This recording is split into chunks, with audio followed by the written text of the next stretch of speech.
संविधान में जो उल्लेखित मौलिक अधिकार हैं उनमें हमारे जो मौलिक अधिकार हैं, तो आप सबको पता है हमारे कितने मौलिक अधिकार हैं? 6। हमारे 6 मौलिक अधिकार हैं। फाइल ध्यान सुनो बेटा।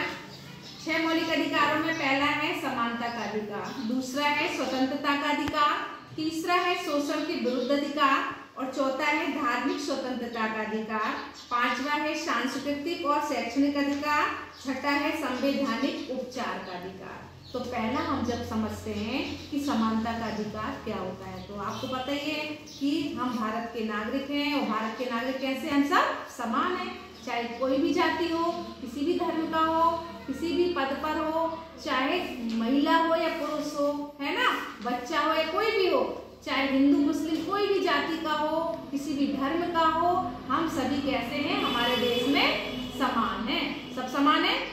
हम सभी को एक अधिकार मिला है, उसका नाम है समानता का अधिकार। मतलब हम सभी समान हैं, हमारे साथ कोई भी भेदभाव नहीं किया जाएगा। ठीक है, तो कानून की नजर में सभी लोग समान हैं। इसका अर्थ होता है सभी लोगों को देश का कानून बराबर सुरक्षा प्रदान करेगा। हमारे देश का जो कानून है सबको सुरक्षा बराबर प्रदान करता है। इस अधिकार में ये भी कहा गया है कि धर्म, जाति या लिंग के आधार पर भी किसी भी नागरिक के साथ कोई भेदभाव नहीं किया जाएगा। और खेल के मैदान हो, चाहे होटल हो, दुकान हो आदि सार्वजनिक स्थानों पर सभी को बराबर पहुंच का अधिकार होगा। रोजगार के मामले हो तो रोजगार में भी हम सबको बराबर का अधिकार मिला है, किसी के साथ भेदभाव नहीं किया जाएगा। लेकिन इसके कुछ अपवाद होते हैं जिनके बारे में हम पढ़ते हैं। छुआछूत की प्रथा का भी उन्मूलन कर दिया गया, हटा दिया गया। पहले छुआछूत चलता था, अब छुआछूत को हटा दिया गया है और अब सभी समान है। तो हमारे समानता के अधिकार को आप समझते हो ना, समानता का अधिकार ये। दूसरा अधिकार है स्वतंत्रता का अधिकार। हम भारत के नागरिक हैं और भारत में रहने वाले प्रत्येक नागरिक को स्वतंत्रता का अधिकार है। कोई भी किसी को, है ना, अपहरण नहीं कर सकता, किसी को जबरदस्ती कोई काम नहीं करवा सकता। हम अपनी मर्जी से स्वतंत्र हैं पढ़ने के लिए, अपनी मर्जी से स्वतंत्र हैं किसी भी स्थान पर निवास करने के लिए, हम स्वतंत्र हैं किसी भी स्थान पर रहने के लिए और अपने मित्र बनाने के लिए, और स्वतंत्र हैं अपना रोजगार भी चुनने के लिए। हमारा मर्जी जो होगा हम वो रोजगार चुन सकते हैं और हम जो पढ़ना चाहें उस योग्यता के आधार पर हम पढ़ सकते हैं, है ना।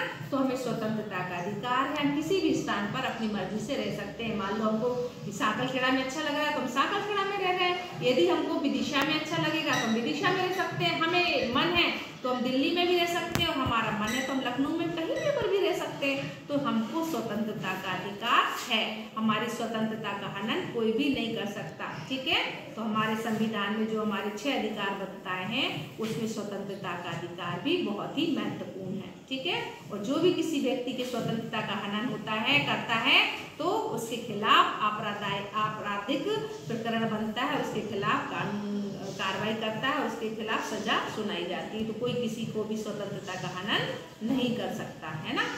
अब है तीसरा पॉइंट है शोषण के विरुद्ध अधिकार। शोषण के विरुद्ध अधिकार का अर्थ है कि यदि संविधान में कहा गया है कि मानव व्यापार है, श्रम और 14 वर्ष से कम उम्र के बच्चों को मजदूरी पर रखना अपराध है ना।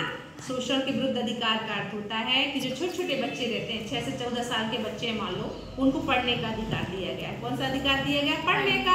हर बच्चा पढ़ेगा, आप लोगों की उम्र भी वही है, 6 से 14 साल के बच्चों में आप लोग आते हैं, तो सभी बच्चों को पढ़ने का अधिकार है। 8वीं क्लास तक के बच्चों को सबको पढ़ने का अधिकार है। यदि कोई व्यक्ति क्या करता है, छोटे छोटे